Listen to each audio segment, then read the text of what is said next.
खेल महोत्सव के लिए मुख्यमंत्री एकनाथ शिंदे 24 जून यानी कल भंडारा में रेलवे ग्राउंड दौरे पर आ रहे हैं। भंडारा शहर के विकास के लिए 547 करोड़ की निधि का भूमि पूजन मुख्यमंत्री एकनाथ शिंदे के हाथों संपन्न होगा। इस विषय पर विधायक नरेंद्र भोंडेकर द्वारा पत्रकार परिषद ली गई। पत्रकार परिषद घेण्याचा मुख्य उद्देश म्हणजे येत्या 24 तारखेला राज्याचे मुख्यमंत्री एकनाथ शिंदे साहेब आणि त्याच्यासोबत उद्योग मंत्री उदय सामंत साहेब येत आहेत।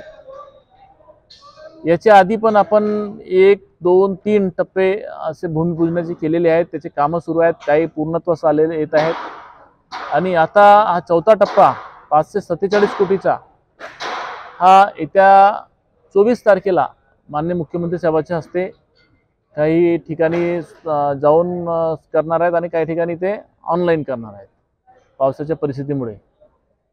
आणि 24 तारखेला हा राहणार आहे आणि 24 तारखेच्या नंतर जो काही कार्यक्रम पण आहेत वाढदिवसानिमित्त, तर ते 24 तारखेला दुपारी 12 वाजता माननीय मुख्यमंत्री साहेबांच्या हस्ते कार्यक्रमाचे भूमिपूजन आहेत आणि 6 ते 10 हा सिंगिंग आणि डॅन्सिंगचा कार्यक्रम आहे।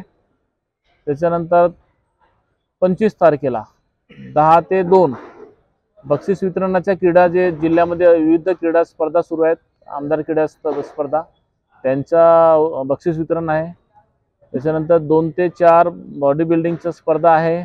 4 ते 6 आदर्श नागरिक गुणवंत विद्यार्थ्यांचा सत्कार आहे आणि 6 ते 10 फॅशन शो आणि सुपरमॉम। त्याच्यानंतर 26 तारखेला 10 ते 2 आरोग्य शिबिर, रक्तदान शिबिर, दिव्यांगांना ट्रायसिकल वाटप आणि 7 ते 10 हे आपले पवनदीप आणि अनुरिता चेंज नाही केलं आहे, हे 2 कलाकार इंडियन आयडलचे येत आहेत। पहिला टप्पा आपल्याला अपेक्षित आहे 2 महिन्यात काम पूर्ण व्हायला पाहिजे। तो पावसामुळे कमी जास्त होईल पण लगेच सुरू होईल। लगेच महिना 15 दिवसांमध्ये मीटिंग होणार आहे। दुसरा टप्पा आमची चालला आहे की त्यांच्यामध्ये रिवाइज व्हायचा, म्हणजे आता 102 जो प्रकल्प आहे ना तो जवळपास 200 कोटीचा जाणार आहे। नाही काय झालं, आपण पहिले जे एखादा प्रोजेक्ट तो टेंटेटिव्ह असं झाला की 200 कोटीचा अंदाज, म्हणजे मी काय आता त्याचा डीपीआर बनवलं नाहीये, पण ज्या कन्सल्टंट आहे अशफाक अहमद ज्यांनी गोरेवाडा सारखे मोठे मोठे प्रोजेक्ट केलेले आहेत, तर त्याचा म्हणणं आहे की साहब आपने को इसको रिवाइज करना पड़ेगा, 200 कोटी तक जाना चाहिए इसको।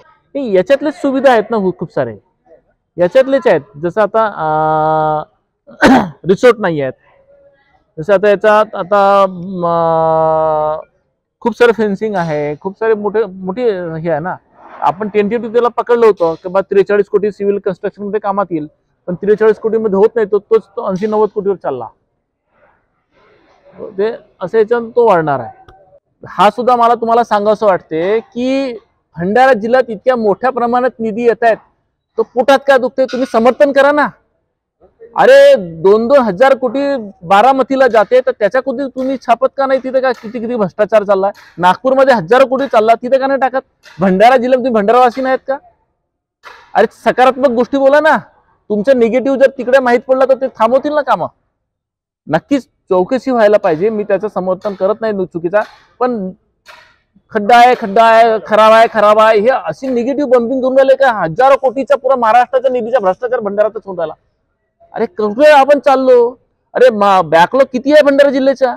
अरे भंडाराच्या मागून निघाला गोंदिया समोर चालला गेला, त्याच्या समोर जायचं की नाही आपल्याला गोंदियाच्या? तर कसं होईल? आपण निगेटिव्ह पाहिल्यानं समोर जाईल का? एखादा रस्ता बनेल ना, एखादा कुठलाही प्रकल्प होईल तर माझ्या परिवारचा, तुमच्याही परिवारच्या, सगळ्याच्या विरोधकांच्या परिवारचा सुद्धा जाईल। चांगल्या गोष्टीचं समर्थनच करायला पाहिजे, वाईट गोष्टी आणि तुम्ही तक्रार करा ना, लेखी तक्रार का ते जर रस्ता एखादा भ्रष्टाचार झाला असेल तर कारवाई होईल त्याच्यावरती, मला द्या, मी पण पत्र देतो। पण नुसतं त्याला दाखवून आणि पैसे भेटले की शांत बसून मग असं बोललो तर का ब्लॅकमेलिंग नाही होत का? अरे झाले आहेत ना, मला माहिती आहेत ना, पण आता मला ते बोलायचं नाहीये। मला काय म्हणायचं, सकारात्मक करा ना यार। दिवाळीची सारखी व्यवस्था आम्ही आहो ना तुमच्यासोबत, काय चिंता करता? अरे यार निगेटिव्ह तर लोकांमध्ये काय होईल, भ्रष्टाचार होते। तुमसरमध्ये काहीच नाही होत, मग तिथे काय टाकत? काहीच नाही होत, साकोलीमध्ये काहीच नाही होत, म्हणजे इथं होत आहे म्हणून होते। साकोलीत काहीच नाही होत आहे, तुमच्यामध्ये काय होते, तुम्ही तिकडे का नाही बोलत? अरे मी करतो तर चुका होतील ना, काम केलेल्या माणसाच्याच हाताने चुका होतील. कोणी काम करतच नाही तर चुका कुठून होणार आहे? मी भंडारा माझ्या एकटाचा आहे का, माझ्या बापाचा आहे का, तुमचं बी या सगळ्यांचा आहे. भंडारासाठी आपल्याला भांडण करावं लागणार आहे. आणि निवडणुका असेल तर मी तर अजयला म्हटलं उभं राहून आपण एकमेकाच्या विरोधात राहू, लढू नाही. इलेक्शन आलं ते लढू झालेला. इलेक्शन राजकारण गमतीला बोलून राहिलं तू नाही. बघा माझं काय म्हणणं आहे, निवडणुकाला काँग्रेस असोल कोणत्याही पक्षाने निवडणूक लढायला पाहिजे. तुम्ही काय विरोध करून का फक्त निगेटिव्ह न्यूसेन्स तयार करता? न्यूसेन्सनं काय जिल्हा बदलणार आहे? मला एक सांगा, तुम्ही आता प्रश्नच काढला आता, संविधान बदलणार आहे, संविधान बदलणार आहे. काँग्रेसने प्रचार केला, अपप्रचार केला. कोणाच्या भरोश्यावर केला? कोणाचे मतदान खराब केले? कोणत्या धर्माचे हे केले? मी माझ्या भाषणामध्ये बोलणार आहे. त्यांना तिकीट तरी देते का आता? ज्यांचे मतदान घेऊन हे सीट अपप्रचार करून निवडून आले, तुम्हाला तिकीट तरी देते का? बघा तुमचे रेकॉर्ड. सोलापूरमध्ये कोणाला दिला? हिंदूला दिला. रामटेकला कोणाला दिला? हिंदूला दिला. कुठे ठेवलं तुम्हाला काँग्रेसनी? आहेत कुठे तुम्ही? तुम्हाला कोण राजकारण शिकवते, कोण फसवते हे बघा ना जरा. आम्ही तर डंकेच्या चोटवर म्हणतो ना, हो आम्ही हिंदुत्व विचाराचे आहोत, पण आम्ही कोणत्या धर्माचा विरोध नाही करत. जर कोणत्या धर्माचा विरोध केला असता ना तर आमच्या मंचावरती इतर धर्माचे लोक बसले नसते. परंतु विरोधी पक्ष जे आहे, तुम्ही समजून घ्या की कोणत्याच धर्माची नाही आहे, आणि जे कोणत्याच धर्माची त्याची आयडिओलॉजीच नाही आहे ते का कोणाची पाठीशी करणार आहे? स्टँड राहायला पाहिजे ना. तो हे करतात तो मग द्यायला पाहिजे तर रामटेकची सीट गजबेला, बरोबर आहे, द्यायला पाहिजे होता. मग बिचाराला वापरून सोडून दिला. मग तिथं कसं हिंदू टाकला? बिचार 5 वर्ष गजबेने काम केलं, त्याला काटला. महाराष्ट्र टीवी 24 के लिए जाहिद शेख, भंडारा.